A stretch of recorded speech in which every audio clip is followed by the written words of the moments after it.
નમસ્કાર, આપ જોઈ રહ્યા છો spark today news. Tilakwada police મથકે નર્મદા પોલીસ અધિક્ષક પ્રશાંત સુંબે અને નાયબ પોલીસ અધિક્ષક સંજય શર્માની અધ્યક્ષતામાં લોકસંવાદ કાર્યક્રમ યોજાયો। બાળકોના જાતીય ગુનાઓથી રક્ષણ આપતા કાયદા બાબતે સમજણ આપવામાં આવી। પ્રાપ્ત વિગતો અનુસાર નર્મદા જિલ્લાના તિલકવાડા પોલીસ મથકે નર્મદા જિલ્લા એસપી પ્રશાંત સુંબેની અધ્યક્ષતામાં લોકસંવાદ કાર્યક્રમનું આયોજન થયું, જેમાં સ્પર્શ સંવેદના અભિયાન, સાયબર ક્રાઇમ જાગૃતિ અભિયાન તથા બાળકોના જાતીય ગુનાઓથી રક્ષણ આપતા કાયદા વિશે સમજણ આપવામાં આવી। સાથે જ આ કાર્યક્રમમાં નર્મદા એસપી પ્રશાંત सुंबे द्वारा उपस्थित सौ साथे सीधो संवाद करवामां आव्यो।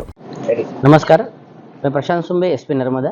तिलकवाड़ा पुलिस स्टेशन के वार्षिक इंस्पेक्शन के दौरान आज तिलकवाड़ा में लोक संवाद का और उसके साथ में जो तिलकवाड़ा तालुका के जो स्टूडेंट्स बच्चे हैं उनके लिए स्पर्शनीय संवेदना पॉक्सो रिलेटेड जो अवेयरनेस है उसका कार्यक्रम का आयोजन किया गया।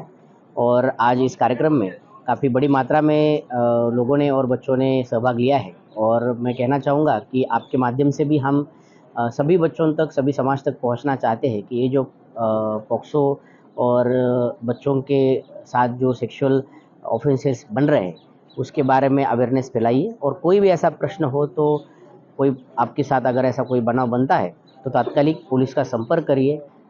गुजरात पुलिस, नर्मदा जिला पुलिस आपके मदद के लिए हमेशा तत्पर है। Thank you. जय हिंद।